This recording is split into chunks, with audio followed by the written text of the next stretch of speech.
Support for This Is an Experiment is brought to you by Manscaped, who is the best in men's below-the-waist grooming. Their products are precision-engineered tools for your family jewels. And Manscaped's Performance Package is the ultimate men's hygiene bundle. Join over 4 million men worldwide who trust Manscaped with the exclusive offer for you. That is 20% off and free worldwide shipping with the code EXPERIMENT at manscaped.com. If my math is correct, that's about 8 million balls. Experience is the experiment.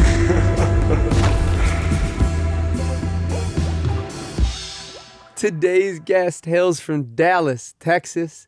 He is a drummer, he is a producer, he is a songwriter, and he is one of my closest friends in the whole world. He is part of a band called 19 and You. He's part of a band called The Charm, and he makes some experimental, badass music that I hope the world gets to hear pretty soon. Please welcome one of my greatest friends in the whole world, Mr. Liam. Thank you for having me, Brad. Thank you for coming on, dude. I'm glad we made this happen. Hell yeah. So, to give everybody a little bit of a backstory, you are in a band called 19 and You. You are the drummer, but you also do help with a lot of production. You help with a lot of songwriting. And you're also part of a band that has a few songs out called The Charm, which is a lot more your baby as far as production goes. Yeah. And then you also make some crazy badass experimental music. I don't even know if I want to call it experimental. I've never heard somebody else make it, but it has like a very indie backbone to it. And you're by far one of the best drummers I've ever met. Thank you, You're bro. ridiculous. You just played your first show with 19 and You a couple days ago. Your fills were fucking spot on. Thank you, bro. Dude, it was so good. It was so much fun. Now everybody knows you, so why don't you give them even more of a background? How did you find yourself in this industry? How did you find yourself drumming? Who the fuck are you? Yeah, so I'm Liam. I was born in Texas, and it was cool because I grew up in like a musical family. So that was like I just had my first show, and like all my family came out, and it was just cool because it reminded me of like growing up. Like all my family did like band in high school and like band in middle school, and like in Texas it's like a pretty huge thing. And so like every Friday night, the whole family would be at like football games watching the marching band, and so I basically just like grew up just performing and like playing drums in like different settings, orchestral, jazz, and then later down the line, I would do church drumming a lot or like whatever. And I moved to Australia, started The Charm, one of my bands there, and we just like started recording, started writing. And then, I was playing drums like at different churches and doing a bunch of stuff. And yeah, and then basically 2020 started 19U the band, and like we like basically wrote all of the songs in a week in Australia for our first EP. And then So you were in Australia because you, Cam, and Jack were at school there. yeah, And then Noah, who's also in the band, he was there because he's Noah and he finds himself all around the world. yeah, so basically he came to visit randomly because he knew Jack. And long story short, we like made our EP. 2 months later, COVID hit, released our first song, moved back to the States, to LA. And then so Did you move right to LA or did you go back to Texas at all? I moved to Texas probably for like 6 weeks just to kind of like see my family because I hadn't seen them a ton. And then I drove out to LA and have been here ever since, 2 years. And it feels crazy that I've been here for 2 years. Like I remember when I first met you ages ago. And that was like right when you got out here, pretty literally early on. And you, Jack, Cam, Noah, all of you guys became some of my closest friends ridiculously quickly. Yeah, it was crazy. I knew Noah from a studio that I used to work at that he used to work out of.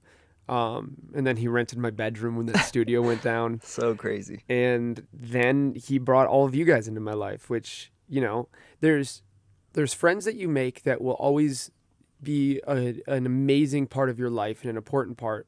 But, when you see them, and then there's friends that you make that they're going to be at your wedding. They're going to hold your kids. They're going to be with you for a very long time. And that's how it was with you guys so quickly. It was just this unbelievably fast like family connection. Yeah, like we all met and our walls were just kind of like down, I think. Yeah. Especially during COVID, you know, it was such like a, I guess, almost lonely experience where everyone's divided. So where we all met, it was just like, oh, like this is just family. Yeah. Like kind of off the bat, it was so crazy. Especially you and I, because we're very similar. Yeah. And we're both like artsy, goofy, Yeah. happy people who just want to have a good time and Yeah. and enjoy people. And it worked out so perfectly. And your guys' band, so you play drums, obviously, and you produce a bit. Noah is like, I'd say more of the lead producer, engineer. He's Noah. He's crazy. Yeah. Noah is a legend. Like literally, it feels weird talking about my friend so highly to people that probably also know him. He's Maybe been on the podcast. he has been on the podcast, but like, just like a prodigy. Dude, he's as good as it gets. As good as it gets, and he's so hardworking and like And he's so young. and well-traveled and cultured. I mean, he lived around the world, whatever. Yeah. If you want to know more about Noah, too, check out the podcast. go listen to his podcast. He's phenomenal. He'll be back on soon. Then we have Jackson, who is a one-take guitar player. Like, you say, hey, this is maybe possible, and he's like, oh, done. Yeah. He's so good. He'll be sitting just in the studio and play like 3 hours of like just random stuff, kind of just like I'm pretty sure he's actually like not, he's like zoned out, like he's kind of, his mind's trailed off, and then just suddenly you'll like hit record and he'll play like the craziest shit you've ever heard and be like, how did you think of that? Like it literally makes the song what it is. And he'll say two sentences in a conversation, and they're the two funniest things that were said the whole conversation. Crazy. He's like so perfectly timed. And then you have Cam, who just 2 days ago proved himself to be a fucking iconic frontman. Literally iconic, yeah. I mean, he proved that over the past 2 years, but this was like, that's when he gets to show, I'm not fucking around. And dude, he did so well. I mean, you guys played what I would consider to be a top show for most people. It was your first show. Thank you so much, bro. It was so crazy. And Bro. at the end of the show, his management and a fan teamed up, and they made these little hearts that said 19 and you that they had no idea about. They weren't in the bottom of like the venue part until they played, and everybody held them up. And I just watched all of your faces, and it was amazing. It was amazing. And like, basically, our band's called 19U, and we, when we started writing back in like January 2020, we made a song called 19U. We honestly were not like gonna be a band. Like we kind of just were writing these songs, and so the fact that they like, basically the song is about, you know, just like life transitions, and like it kind of just, after going through breakups, we all were like just in a different spot, and it's the song that basically named us, you know what I mean? So it was just like, we didn't realize at that point, but you know, our life was about to go through crazy transitions that we could never really think of with COVID and moving back to the States, and like basically starting a band at that point, and you guys found full circle kind of vibes. You know guys what I mean? found some success in this. And found some friction really quick. And you know, it was very deserved, first of all. Second of all, Thank you. Piece by piece, all of you guys separately had your experience behind you. So it's not, and I think that's what people forget sometimes. Normally when you see a band get there really quickly, it's because it's however many people are in the band who already had this prior experience. They've already fucked up. They've already succeeded. They've already had all these experiences. They've already written the first chapter of their guidebook to the industry. And by the time you guys all got put together, you all knew your place. As far as, hey, I know I'm the best drummer in the group. I know I'm not the guitar player. And like knowing your place in the group and understanding how you can be helpful and where to step back is a huge part of it. Yeah. It's crazy because we're all so different, but it's like we each have kind of, I don't know, I mean, just the parts make the whole. Yeah. And like we kind of work together and fill our own roles. Kind of, I don't know, it's just cool. Yeah. If you were telling a kid who wanted to be in a band, because I think that's the direction the world's going back to. I think people are really realizing how amazing the synergy is between people playing an instrument together on stage and creating this one thing. What would you tell a kid who wants to be in your place and maybe does want to go make a band with their friends? Like, like it's not always easy. It's not always great, but it also has these benefits that you won't get from being a solo artist. Yeah, I think it's like, you know, if you're around people that are doing something and inspiring you to do it as well, you're gonna for at least in my opinion, you're gonna succeed Yeah. every time. But and so like being in a band, you know, if I'm having like a down month where I'm like, dang, I don't want to work, I don't want to do TikTok quality or like content making or whatever, or like make post Instagram, or like I'm just checked out, like I got other shit in my life I gotta do. Like Yeah. I have people that are like, hey, let's stay focused, like let's kind of like be on track. And I think like I could look at literally any phase of my life.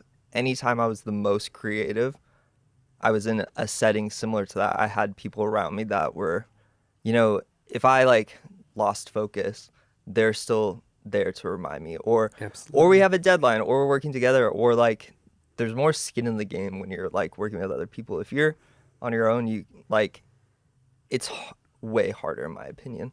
It's easier to fuck off though because you don't have people who you are responsible for. You know, Yeah. like you are just as responsible for the three of them succeeding as they are for themselves at this point because you guys are there together. Mm-hmm.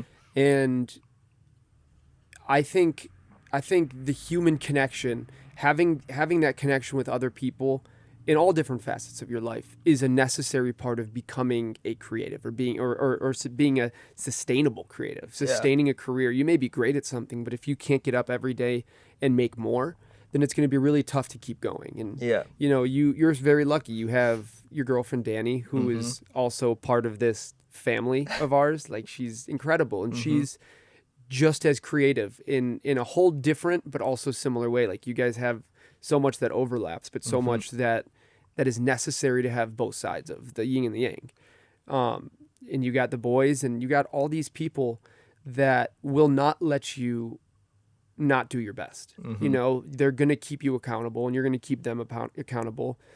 And I just think it's a really big thing for people to realize is you need all the pieces. If you're not all of them, go find all the rest of the pieces and put together something that becomes this perfect puzzle. Yeah, exactly. Like, yeah, exact. I don't even know what to say after that because you're right. Like, that's it.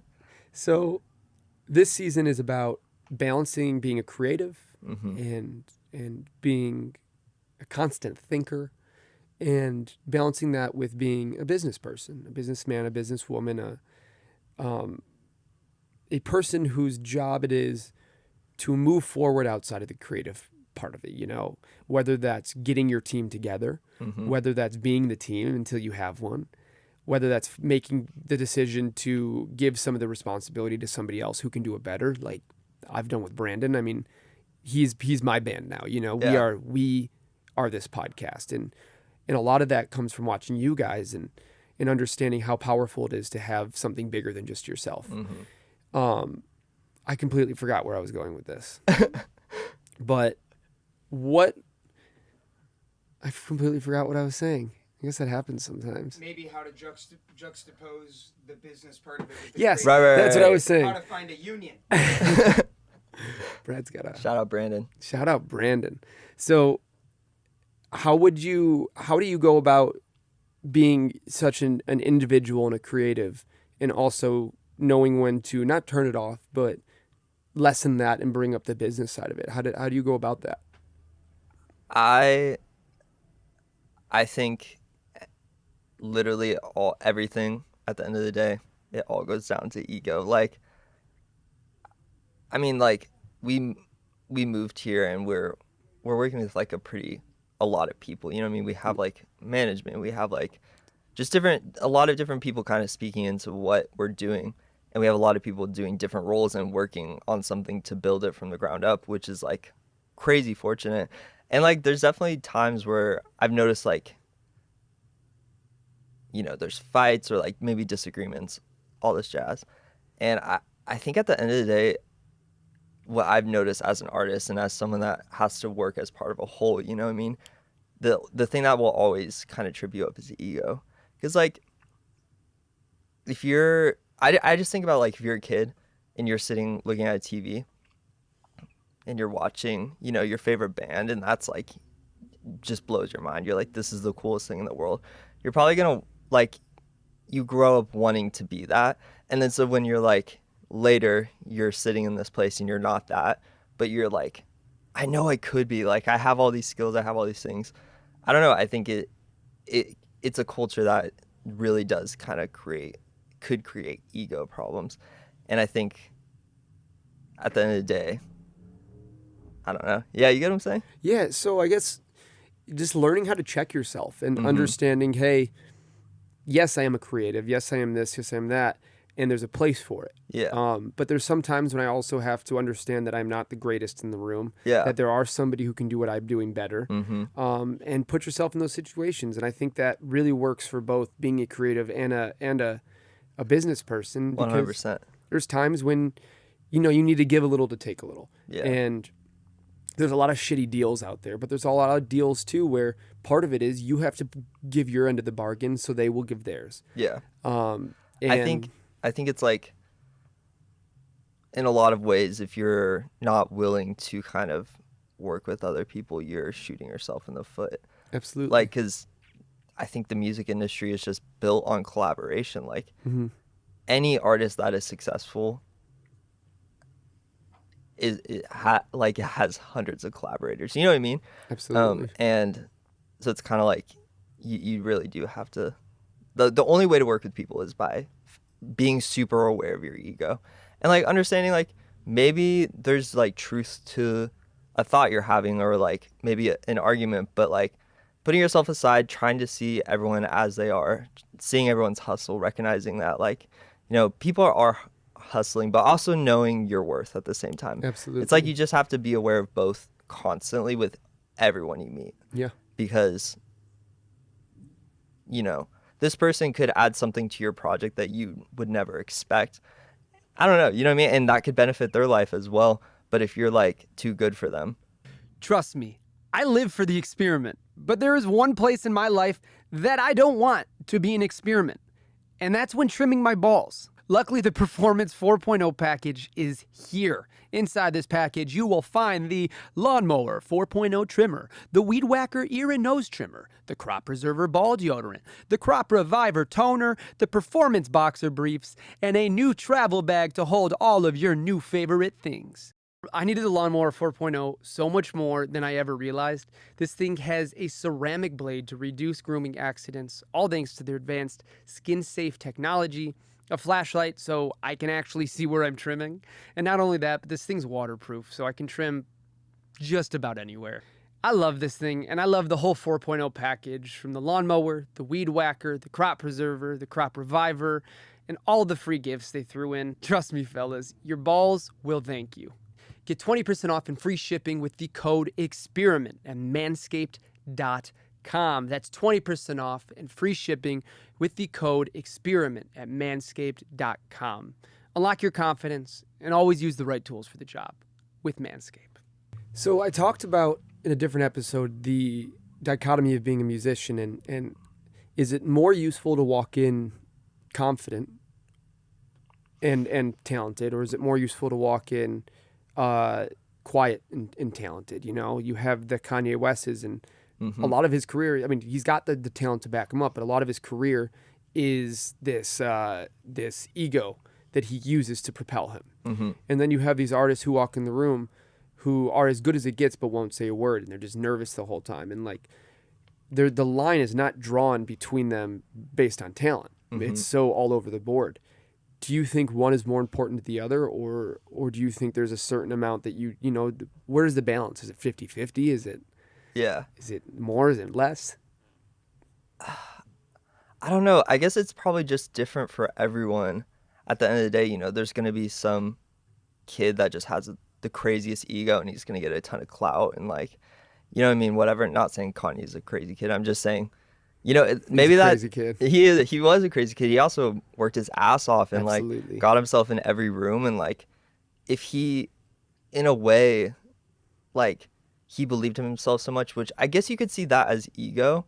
But on the other side of that, like, I think the true ego would be doing nothing. Like, if he built his career, like, kind of from the ground up. And in my mind, I'm like, if he thought he was so great, he wouldn't hustle. like That's interesting. You know what I mean? Like Absolutely. he would kind of do nothing because like Because if I'm so great, it's just gonna come to me.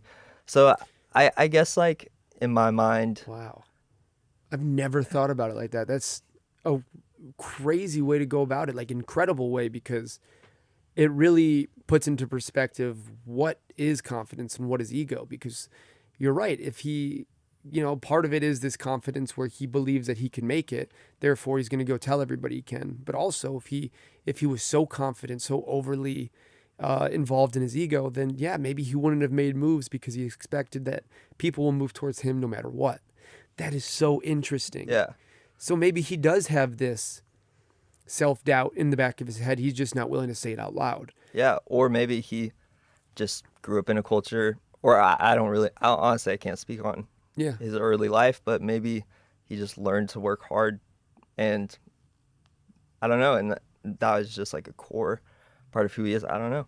Yeah. That's so interesting. And I've never thought about it like that. And I think the perspective I had on it, now I look at it as is not correct, because I think for so long I looked at it as this outward confidence that was so intense that nothing could deny him. But now I see it as somebody who's scared that they might not get something that they deserve. Mm-hmm. And they're willing to go figure out and do anything they can to make it happen and work for it. That's incredible. I've never thought about it like that. And I think that's why I do this, because you can't be right on every situation. You can't understand everything. And I've thought about this question a lot, and I've talked to a lot of people about it, and I've had such a sure answer the whole time, and everything just changed. And that's so crazy. And that's why I love this, is because you get the opportunity to hear perspective from people who have seen a different part of life, who do understand themselves differently than you do. It's incredible. I love the way you think about that. And I really hope people hear that, because, yeah, that's phenomenal. Thank you. The only reason I have that thought is because I'm like, I'm like super ADHD. I don't necessarily always sit down and like make stuff happen. And I was like, that's an ego problem. Like if I want a career in music, like it's just literal fact that you have to work really hard or have rich parents. So it's like if you're not being realistic, if that's what it is, and that's ego at the end of the day. So but now recently I feel like I've just been making a lot of stuff, even just that I don't post or whatever, and it's like, yeah, you reignited the fire. Like that's what you have to do. You have to. Yeah. And I think no matter where you come from, background or not, you could have a very wealthy family. And at the end of the day, then it comes down to this ego thing where you understand my family could help me, and don't not take help. Help is always great, but don't let it overpower the work. And if you could work harder than the amount of help you're getting, that's great. Use your resources. People deserve to use what's around them. But also understand that if you want to accept the fact that you made it happen, at the end of the day, with all the help in the world, won't overpower the amount of hard work that it's going to take. Yeah, definitely. No hate against, I just want to make a PSA, no hate against people with rich parents. More just saying, a parent who grew up in the music industry and has a kid is definitely going to have an easier shot than someone with the same amount of talent. 100%. In Minnesota. And that's even like if your dad's a banker and you Yeah, want to exactly. be a banker, Oh, he's going to literally have everything. the connections. Right, yeah. And all that. And one day if you have kids and they want to make music, guess what? They're going to have a rich parent who's high up in the Literally, yeah. industry. Hopefully, yeah. Oh, I know it. Well, dude, I love you more than anything Love in the you world. too, bro. I'm so happy you came on and that we got to do this. And you really just changed so much of my perspective. And I needed that. I appreciate that so much. And I appreciate the way you think and the way you go about things. It's something that I look up to big time. Thank you, I man. love you, dude. Love you, bro. Go stream 19 and You. Go stream The Charm. 19 You. Go stream The Charm. You guys got your new EP out. Yeah, we just released our EP about a week ago. It's fucking phenomenal. Yeah, thank you. Thank you guys for watching. Thank you guys for listening. Go check out 19 and You. Go check out Liam. Order Manscaped. Order Manscaped. And to everybody listening, I am Liam, and this is an experiment. goodbye, everybody. Thank you, brother. I love you. Love you, bro.